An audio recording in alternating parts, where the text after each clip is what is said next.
En esta segunda clase vamos a estar tocando el tema de la sombra de la salvación representado por el antiguo pacto entre Dios y el pueblo de Israel. Un pacto que manifiesta los planes y propósitos de Dios, anticipando la gran salvación que Él nos da en el Señor Jesús. Ahora, una dicotomía muy popular en creyentes es presentar el Antiguo Testamento como la ley de Dios y el Nuevo Testamento como la manifestación de la gracia de Dios. Ahora, en parte se entiende esa dicotomía, pero la verdad es que pasa totalmente por alto el hecho de que en el Antiguo Testamento la ley de Dios fue una manifestación de la gracia de Dios. Y en el Nuevo Testamento, la gracia de Dios no excluye las demandas y el juicio de Dios sobre aquellos que desobedecen. Así que en vez de tener esta suerte de dicotomía simplista de la Biblia, es mejor tomar la Biblia en su totalidad. Y la Biblia en su totalidad nos presenta el tema de la salvación. Lo que el Antiguo Testamento contiene es la sombra o el anticipo de la plena salvación que vino en el Señor Jesucristo. Recordemos que en la Biblia tenemos una revelación progresiva de parte de Dios. Él nos reveló todo de frente en el libro de Génesis. Hay un desarrollo en la revelación divina. El Antiguo Testamento es una sombra de la plena revelación que vino con la persona de Cristo y la muerte en la cruz para salvarnos.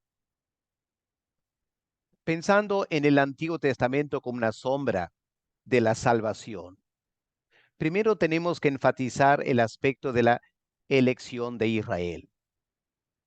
En el Nuevo Testamento, el apóstol Pablo enfatiza la doctrina de la elección de Dios para la salvación.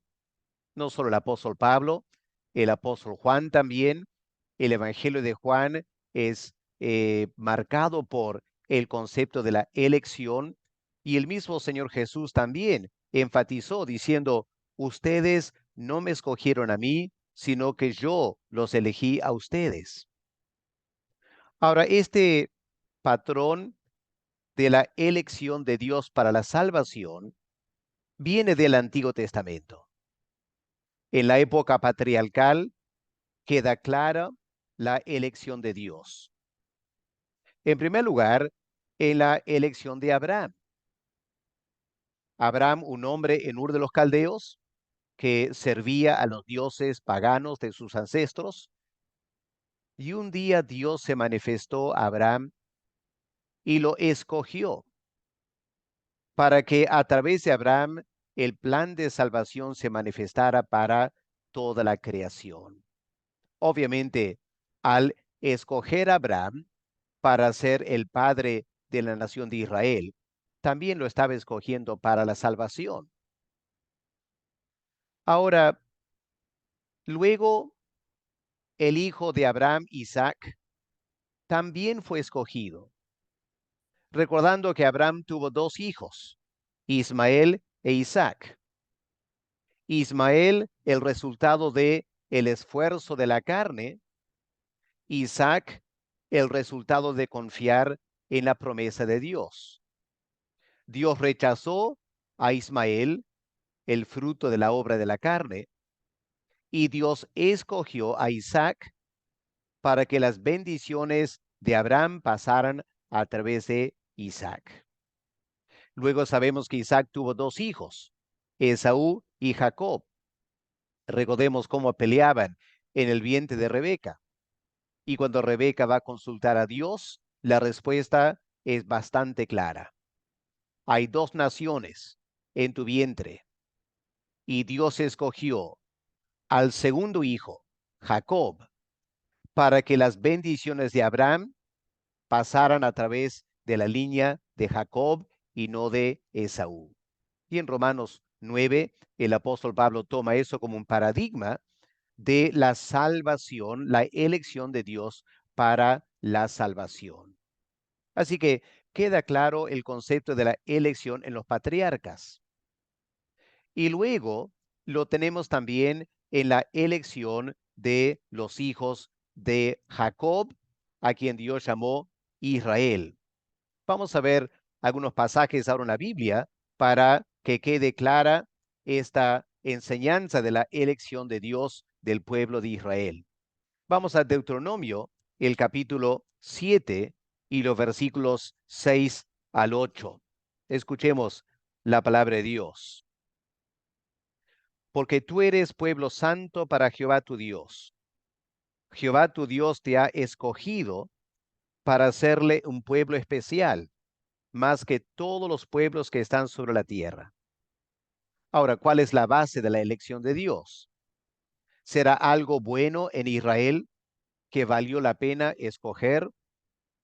Dice versículo 7, no por ser vosotros más que todos los pueblos, os ha querido Jehová y os ha escogido, pues vosotros erais el más insignificante de todos los pueblos, sino por cuanto Jehová os amó y quiso guardar el juramento que juró a vuestros padres. Os ha sacado Jehová con mano poderosa, os ha rescatado de servidumbre y de la mano de Faraón, rey de Egipto. Como dijera el apóstol Pablo en 1 Corintios el capítulo 1. Dios no ha escogido los grandes, los poderosos, la gente de influencia de este mundo. Dios ha escogido lo débil, lo vil, lo menospreciable. Esas son las personas que congregan en las iglesias. Y aquí Dios dice lo mismo a Israel. Ustedes eran una nación tan insignificante, realmente una nación bastante menospreciada, pero a ustedes yo les he escogido. Miren también en capítulo 14 de Deuteronomio y el versículo 2. Porque eres pueblo santo a Jehová tu Dios, y Jehová te ha escogido, para que seas un pueblo único de entre todos los pueblos que están sobre la tierra. Y hacia el fin del libro, capítulo 26, versículos 18 y 19. Y Jehová ha declarado hoy que tú eres pueblo suyo, de su exclusiva posesión, como te lo ha prometido, para que guardes todos sus mandamientos, a fin de exaltarte sobre todas las naciones que hizo, para loor y fama y gloria, y para que seas un pueblo santo a Jehová. Como dijera Pablo escribiendo a los Efesios. Al comienzo del capítulo 1, bendito sea el Dios y Padre de nuestro Señor Jesucristo, que nos ha bendecido con toda bendición espiritual en los lugares celestiales, según nos escogió en él antes la fundación del mundo. Ahora, ¿qué dice Pablo más adelante? ¿Cuál es el propósito de Dios de escoger para la salvación? Para alabanza de la gloria de su gracia. Es lo que dice aquí, ¿no es cierto? Dios escogió a Israel, una nación insignificante, y lo hizo para la gloria y la honra de Dios. El mismo principio que tenemos en nuestra salvación. Así que aquí tenemos esta sombra de la salvación en el antiguo pacto. Tenemos también el propósito de Dios. Si miramos ahora Éxodo 19, vamos a ver claramente la razón por la cual Dios escogió a Israel y decidió establecer un pacto con el pueblo de Israel. Miren lo que leemos en Éxodo 19, versículos 5 y 6. Ahora pues, si diereis oído a mi voz y guardareis mi pacto, vosotros seréis mi especial tesoro sobre todos los pueblos, porque mía es toda la tierra, y vosotros me seréis un reino de sacerdotes y gente santa. Así que aquí tenemos el triple propósito de Dios en la elección de Israel como preámbulo a la salvación, como sombra de la salvación en Cristo. En primer lugar, Dios escoge esta nación para hacer de Israel su especial tesoro. Qué linda expresión, ¿no es cierto? Su especial tesoro. Si miramos en el Salmo 135 y el versículo 4, aquí tenemos la misma palabra en hebreo, aunque la Reina Valera traduce un poco diferente. Salmo 135, 4, porque o Jehová ha escogido a Jehová para sí, a Israel. Ahora dice la Reina Valera, por posesión suya. El texto en hebreo dice, a Israel por tesoro suyo, haciendo eco de Éxodo 19 y el versículo 5. Y si vamos al fin del Antiguo Testamento, al libro de Malaquías, y leemos en el capítulo 3 y el versículo 17, escuchen estas palabras tan interesantes al fin del Antiguo Testamento. El plan de Dios al escoger a Israel. Malaquías 3, versículo 17. Y serán para mí especial tesoro. Aquí está la palabra otra vez en hebreo. Especial tesoro ha dicho Jehová de los ejércitos, en el día en que yo actúe, y los perdonaré como el hombre que perdona a su hijo que le sirve. Así que en primer lugar, Dios escogió a Israel con este propósito, para hacer de Israel su especial tesoro. ¿Qué más dice Dios en Éxodo 19, el versículo 6? Vosotros me seréis un reino de sacerdotes. Interesante eso.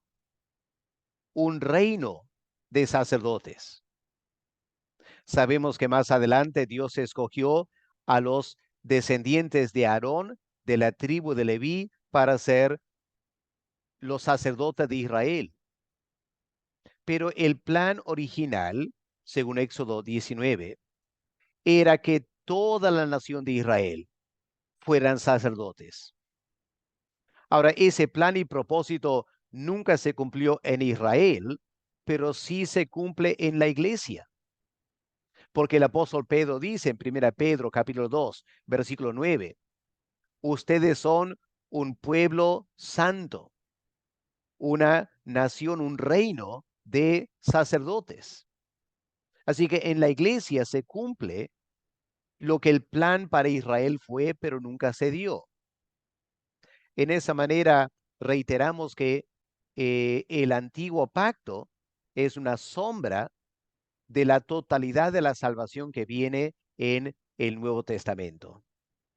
El tercer propósito de Dios al escoger a Israel, según Éxodo 19, versículo 6, es que ellos sean gente santa, un pueblo santo, apartado de las demás naciones, apartado de la idolatría, el paganismo, la inmoralidad, un pueblo santo especial para Dios. Y en el Nuevo Testamento el apóstol Pedro reitera esto. La iglesia debe ser un pueblo santo porque Dios es santo. Así que en la elección de Israel tenemos una sombra de la elección en la iglesia. Y vemos que el propósito para Israel es el mismo propósito que se cumple en la iglesia. Solo que Israel es la sombra, la iglesia es la realidad. En tercer lugar, el antiguo pacto se dio dentro del contexto del éxodo de Egipto. En el Antiguo Testamento, el éxodo de Egipto vino a ser el paradigma de la salvación. Los profetas constantemente volvían al éxodo para hablar de la salvación de Dios y aún el retorno del exilio. El profeta Isaías lo presenta como un nuevo éxodo, saliendo de la esclavitud en el exilio, atravesando el desierto, esta vez de Babilonia hacia Israel, y restableciéndolos en la tierra prometida. El Éxodo entonces fue el patrón, el paradigma de la salvación en el Antiguo Testamento. En realidad, la salvación de Israel fue un drama con tres actos. Acto número 1, la liberación de la esclavitud. Israel había pasado 400 años sufriendo como esclavos bajo el faraón. Obviamente, el faraón no tenía ninguna intención de soltar al pueblo de Israel y sufrían tremendamente. Y Dios intervino, soltándolos del poder del faraón y por lo tanto soltando a Israel del poder de los dioses que el faraón adoraba y era la base para el poderío de Egipto. Y sabemos que detrás de esos ídolos y esos dioses falsos había el poder de Satanás y los demonios manifestándose en Egipto. Así que la salvación de Israel de Egipto fue una manifestación del poder de Dios salvando a su pueblo de Satanás y los demonios, liberándoles de la esclavitud. Queda claro cómo es una sombra de la salvación de la iglesia. Cuando Cristo nos salva del poder del pecado y de Satanás y nos traslada a su reino, al reino de su Hijo. Esto lo tenemos como sombra en el Antiguo Testamento. Acto 2, en el drama de salvación. El viaje por el desierto, los 40 años en el desierto. Ahora sabemos que humanamente hablando, esos 40 años en el desierto se debieron a la desobediencia y a la fe de los que salieron de Egipto. Pero más allá de la responsabilidad humana, tenemos también que considerar la soberanía divina. ¿Cuál fue el plan de Dios al permitir a Israel pasar 40 años en el desierto? Bueno, leemos esto en Deuteronomio 8, versículos 2 al 5. Escuchemos lo que Moisés dice explicando la razón por ese largo viaje y estadía en el desierto. Te acordarás de todo el camino por donde te ha traído Jehová tu Dios estos 40 años en el desierto para afligirte, para probarte, para saber lo que había en tu corazón, si habías de guardar o no sus mandamientos. Y te afligió y te hizo tener hambre y te sustentó con maná, comida que no conocías tú ni tus padres, para hacerte saber que no solo de pan vivirá el hombre, mas de todo lo que sale de la boca de Jehová vivirá el hombre. Tu vestido nunca se envejeció sobre ti, ni el pie se te ha hinchado en estos 40 años. Reconoce asimismo en tu corazón que como castiga el hombre a su hijo, así Jehová tu Dios te castiga. Así que queda claro, ¿no es cierto? Los 40 años en el desierto eran para probar a Israel, para formar a la nación de Israel, preparándoles para la vida en la nueva tierra que iban a recibir. Y hermanos, ¿no les parece que eso habla elocuentemente de nuestra experiencia como creyentes aquí en la tierra?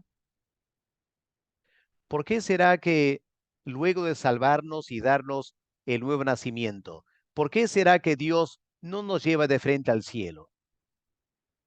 Porque Él quiere prepararnos.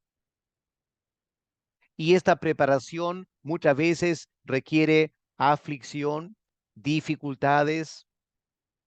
Dios nos está formando para la eternidad. Y tenemos esta sombra de lo que Dios estaba haciendo con Israel en el antiguo pacto, para que entendamos lo que Dios hace en la iglesia con sus hijos, preparándonos para la eternidad. Acto 3. La promesa de la tierra prometida y el ingreso a esa tierra. Este fue el premio al fin del viaje por el desierto. Dios quería dar a su pueblo tierra nueva, una tierra de abundancia que fluye leche y miel, totalmente diferente a la aridez de Egipto, porque a pesar del río Nilo, el resto de Egipto era un desierto. Y Dios lleva a su pueblo a una tierra que fluía leche y miel, un cuadro de los nuevos cielos y la nueva tierra que Dios tiene preparado para la iglesia en la eternidad. Así que, hermanos, podemos ver cómo los planes y propósitos de Dios al sacar a Israel de Egipto son una sombra de lo que Dios hace con la iglesia. Por eso es tan útil estudiar el Antiguo Testamento, para lograr entender mejor lo que Dios está haciendo con nosotros en el Nuevo Testamento. Un cuarto elemento del antiguo pacto fue el encuentro entre Dios e Israel. La salida de Egipto dio lugar al encuentro con Dios. Leemos de esto en los capítulos 19 al 24 del libro de Éxodo. En capítulo 19, Dios desciende sobre el monte Sinaí, como la imagen que podemos ver. El pueblo estaba acampado al pie del monte. Dios quería manifestarse en una forma amplia para que el pueblo de Israel lo conociera y lo temiera también. Así que en capítulo 19, Dios le ordena a Moisés: prepara al pueblo para el encuentro con Dios. Habían varias instrucciones que tenían que acatar. Y al tercer día, Moisés saca al pueblo, los lleva hacia el pie del monte Sinaí, y ahí hay este tremendo encuentro entre Dios e Israel. Ahora, un elemento importante en la salvación es el disfrute de la presencia de Dios y la bendición que esa presencia trae. El pecado nos aleja de Dios. El pecado no nos permite estar en comunión con Dios. Durante los años en esclavitud en Egipto, el pueblo no tenía esa relación dinámica, cercana, visible con Dios. Tuvieron que salir de Egipto. Y recién en el monte de Dios hay esta revelación de Dios, y el pueblo empieza a disfrutar la presencia de Dios. Y es la presencia de Dios que iba a garantizar su bendición, no solo durante el trayecto por el desierto, sino más que nada en la tierra prometida. En la iglesia, para nosotros, el encuentro con Dios también es fundamental. El pecado nos ha alejado de Dios. Necesitamos ser reconciliados con Dios. Moisés, en un sentido, logró la reconciliación entre Israel y Dios al pie del monte Sinaí. Jesús es un segundo Moisés. Él también reconcilia al pecador con Dios. De esa manera vemos cómo el antiguo pacto es una sombra de la salvación en el nuevo pacto. Ahora, lo interesante fue que después de terminar el tabernáculo, al fin del libro de Éxodo, leemos que la gloria de Dios que estaba reposando sobre el monte Sinaí baja del monte y toma posesión del tabernáculo. Fue un momento impresionante para todo el pueblo de Israel. ¿Pueden imaginarse mirando esta figura aquí? Todo el campamento de Israel ordenadamente acampados alrededor del tabernáculo, y de repente Dios desciende en toda su gloria, reposa sobre el tabernáculo, llena el tabernáculo de su presencia, tal que ni Moisés podía entrar por lo tangible de la gloria de Dios dentro del tabernáculo. A partir de ese momento, Dios iba a caminar con su pueblo, iba a entrar a la tierra prometida, iba a morar con Israel en la tierra prometida. Otra vez un cuadro de nuestra salvación. Jesús vino como esa gloria de Dios. Vivió entre nosotros 33 años.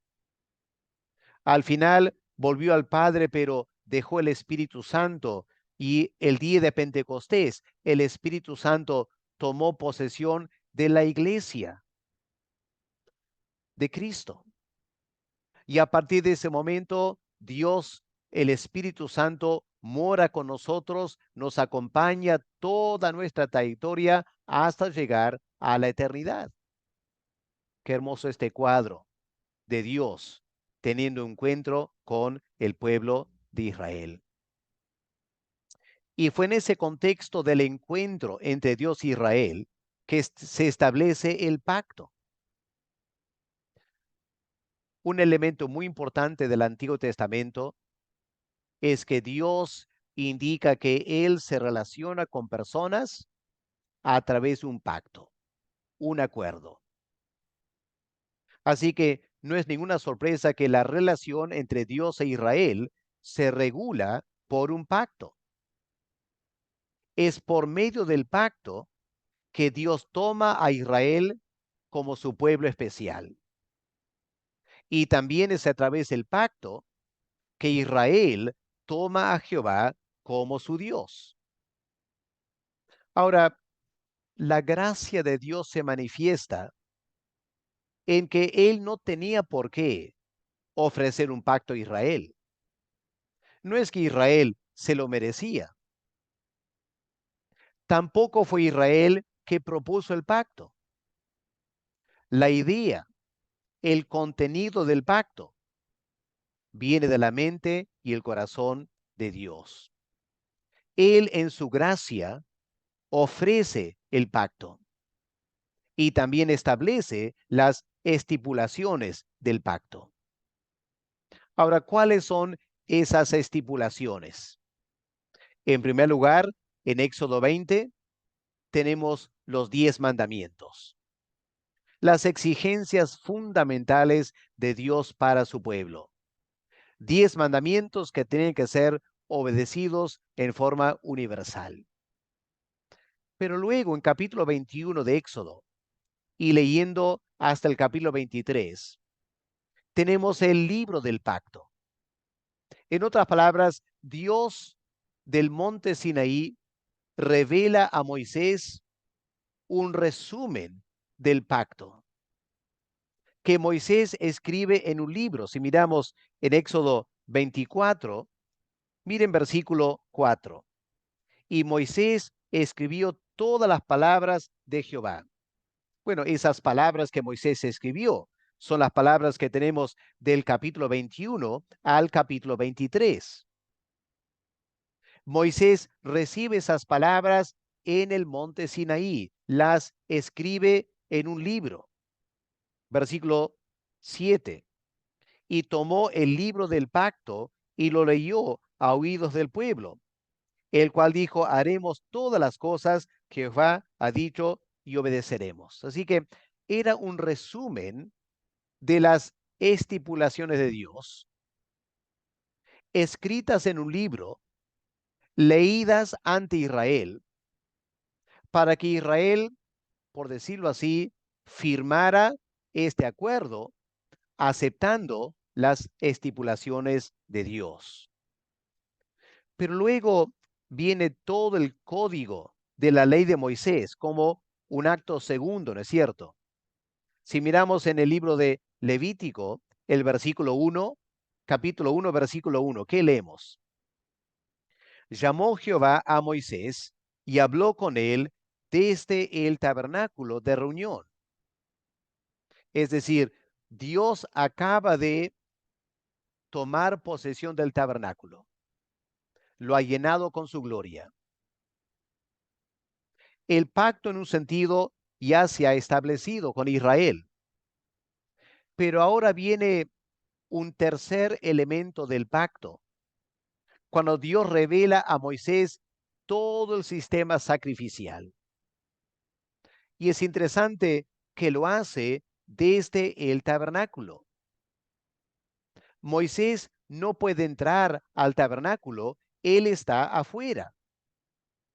Ahora miren algo interesante. Si vamos a Números, el siguiente libro, Números 1, versículo 1, ¿qué leemos? Habló Jehová a Moisés en el desierto de Sinaí, en el tabernáculo de reunión, en el día primero del mes segundo. O sea, todo el libro de Levítico, Moisés no se ha movido. Bueno, quizá tuvo algunos días de descanso, pero básicamente Moisés queda afuera del tabernáculo y recibe todos los detalles que tenemos ahora en el libro de Levítico. Lo llamamos el código de la ley de Moisés, que está resumido ahí también en el libro de Levítico. Y Dios establece estas condiciones para que Él sea el Dios de Israel y para que Israel disfrute la salvación de Dios. Ahora, ¿cuál era la responsabilidad del pueblo? Obviamente, obedecer las estipulaciones de Dios. La obediencia es fundamental en la relación con Dios. El pueblo afirma públicamente en Éxodo 24:7 su disposición de guardar la ley de Dios. Y de su parte, Dios promete cuidar y bendecir a su pueblo. Lo pueden leer en Éxodo 23, versículos 20 al versículo 31. Grandes promesas de Dios de cuidar a Israel, proteger a Israel, bendecir a Israel. Y aquí tenemos esta relación entre Dios y su pueblo. El pueblo promete obedecer a Dios y Dios promete bendecir a su pueblo.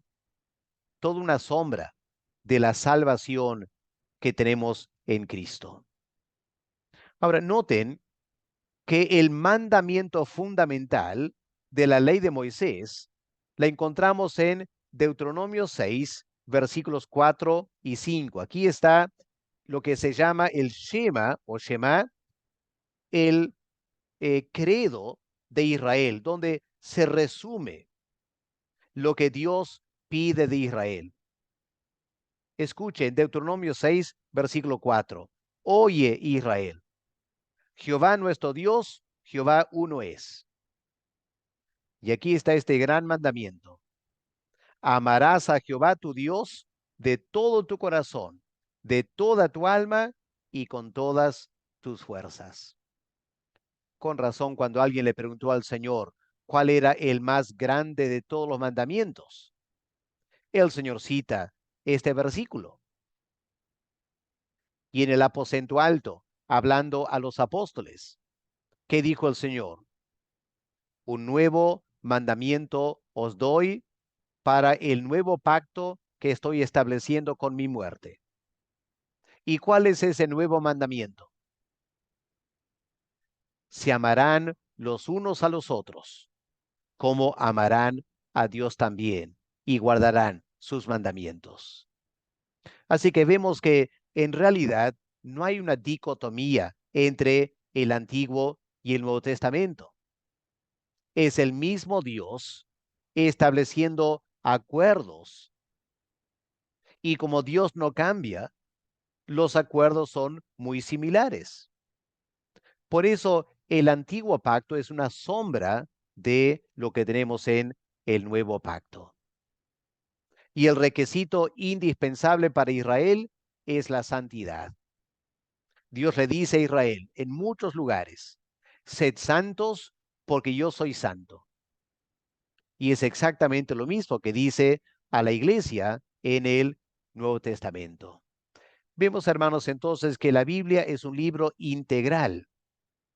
No podemos artificialmente separarlo y pretender que hay dos revelaciones totalmente diferentes, antiguo pacto, la ley, nuevo pacto, la gracia. No, hermanos, la cosa no es así.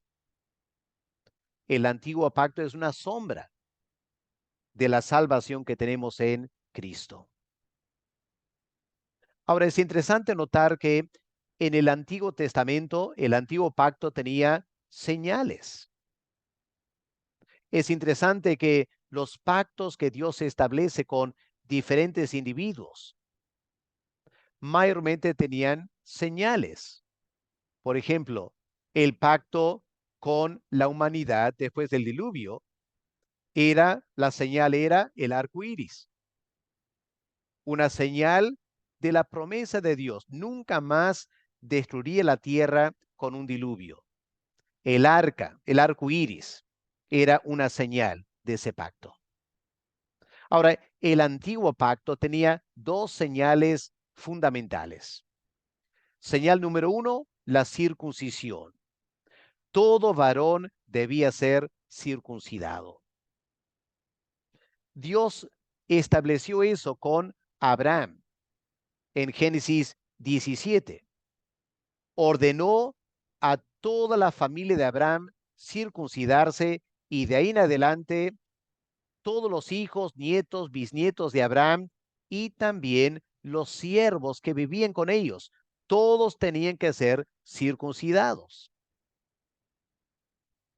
Cuando llegamos al tiempo de Moisés, se acordarán que Moisés tuvo ciertos problemas con la circuncisión, porque parece que no circuncidó a lo menos a uno de sus hijos.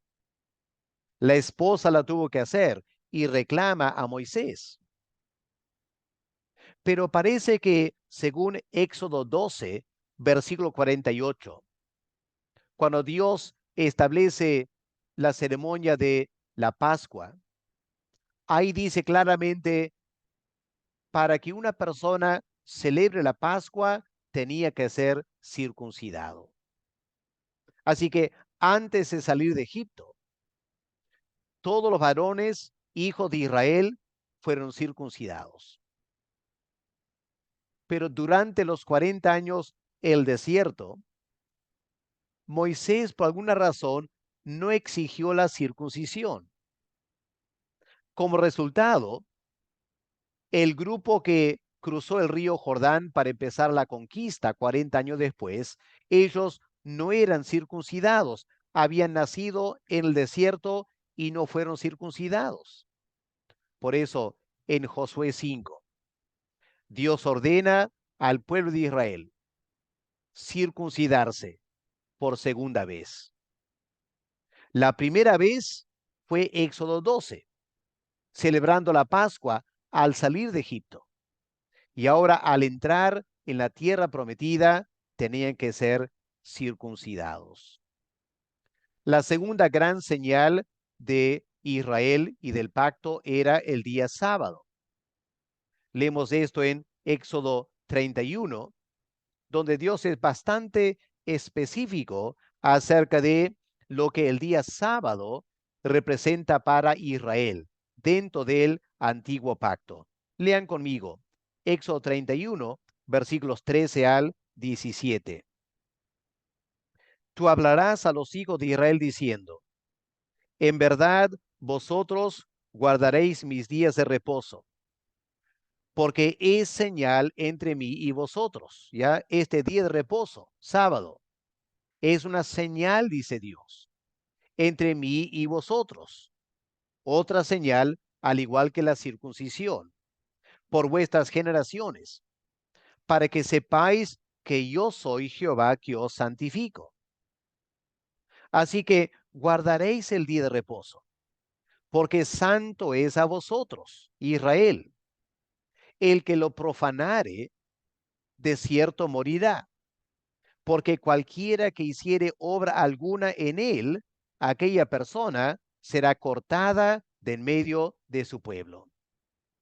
6 días se trabajará, mas el séptimo día es día de reposo, consagrado a Jehová.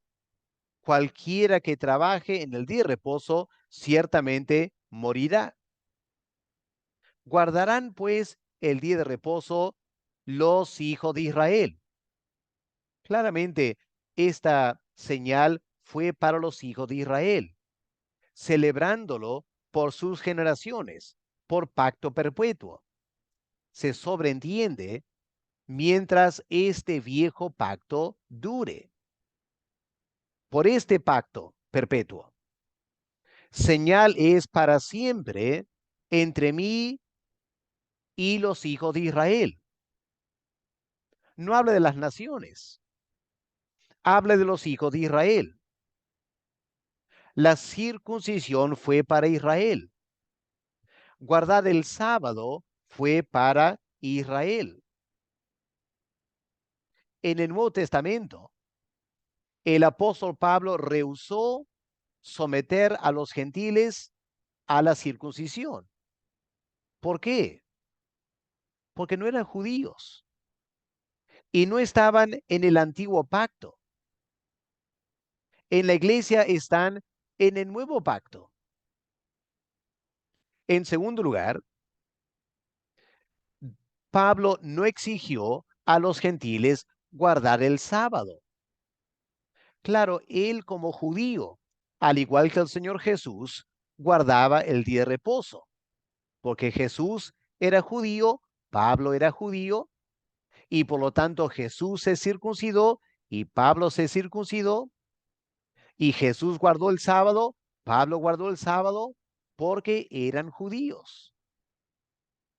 Pero cuando la salvación del nuevo pacto se extiende a los gentiles, en primer lugar, Pablo rehusó circuncidar a los gentiles y también rehusó exigir a los gentiles guardar el sábado. Lo que Pablo hacía era reunir a los gentiles el domingo, el primer día de la semana. En 1 Corintios 16, el apóstol Pablo recomienda a la iglesia: cada primer día de la semana, cuando se reúnan, recojan la ofrenda. Y en el libro de los Hechos leemos que el apóstol Pablo se reunió el primer día de la semana con creyentes gentiles y predicó todo el día. Así que la idea de que la iglesia debe guardar el sábado, como dicen los adventistas, va en contra de la teología de la Biblia. El sábado es señal del antiguo pacto con Israel. Lo interesante es que los adventistas no circuncidan a sus hijos, que se supone debían circuncidarlo, ¿no es cierto? Porque Jesús fue circuncidado y Pablo fue circuncidado. Pero no, las dos señales de la iglesia y del nuevo pacto son el bautismo en agua, que reemplaza la circuncisión, y guardar el domingo, que reemplaza el sábado. De esa manera demostramos que no somos judíos y no estamos bajo el antiguo pacto. Estamos en un nuevo pacto. Hay nuevas señales. Esto me parece es muy importante recalcar en estos días. Pero vamos terminando con este séptimo punto que tiene que ver con la fidelidad de Dios. Hay que reconocer que a pesar de asumir las responsabilidades del pacto, los hijos de Israel no lograron cumplir todas esas estipulaciones que Dios les dio. Ahora, a través de los sacrificios, era posible subsanar actos de desobediencia. Pero a la larga lo que pasó es que el pueblo dejó de obedecer a Dios y también dejó de ofrecer los sacrificios. En otras palabras, el pueblo fue infiel. Pero ¿qué dice el apóstol Pablo? Aunque nosotros seamos infieles, Dios permanece fiel, porque Él no puede negarse a sí mismo. Él había prometido tomar a Israel y Dios fue fiel. Y Dios mantuvo su fidelidad por siglos. Él nunca tomó otra nación. Él nunca rechazó a Israel, a pesar de los exilios. Dios seguía siendo el Dios de Israel, hasta que un día envió el Mesías y los judíos rechazaron al Mesías.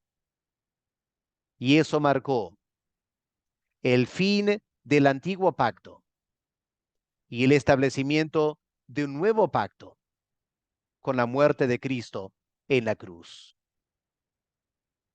Pero Dios, a lo largo de la existencia del antiguo pacto, Él fue fiel.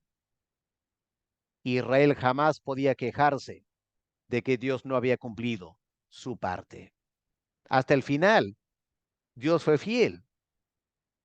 Y al final, Dios no dejó de ser fiel, sino que Dios anuló el pacto entre Israel y Dios. Introdujo un nuevo pacto en la que la plenitud de la salvación ahora se revela no solo para judíos, sino para gentiles. Y eso encontramos en el Nuevo Testamento. Así que para concluir, el antiguo pacto fue una sombra de la salvación. El propósito de este pacto era proveer para Israel bendiciones materiales que sirvieran de testimonio ante las naciones. Dios quería que Israel sea una luz para todas las demás naciones paganas. El plan de Dios era tomar a Israel como su especial tesoro, darle un pacto, bendecirle sobremanera, como pasó durante un breve tiempo los días de Salomón, hasta que las naciones vecinas queden impresionados la grandeza, la riqueza, el poderío de Israel y vinieran a conocer al Dios de Israel. Por eso Dios prometió estas bendiciones materiales como parte del testimonio.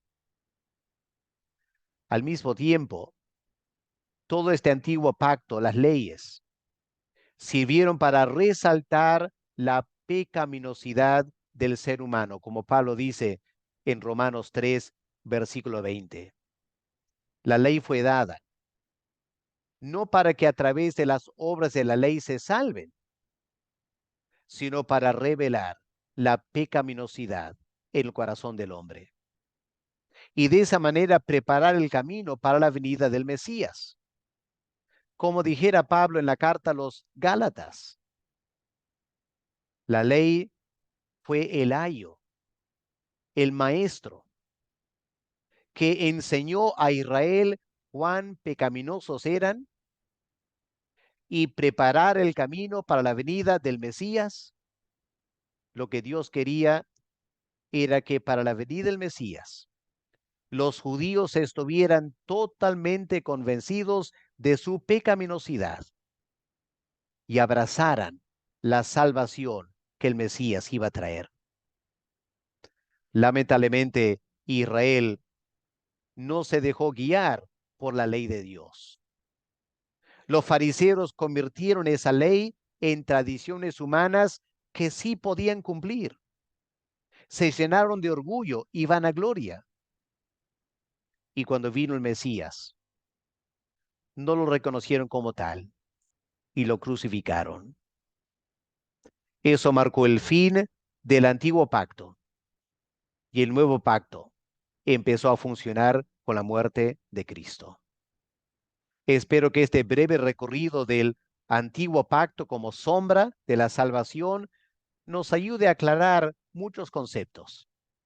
Al mismo tiempo, que nos anime a constantemente volver al Antiguo Testamento, leyéndolo como una sombra de la salvación en Cristo, para que podamos conocer mejor a nuestro Salvador y alegrarnos por esa gran salvación que tenemos en Él. Dios les bendiga.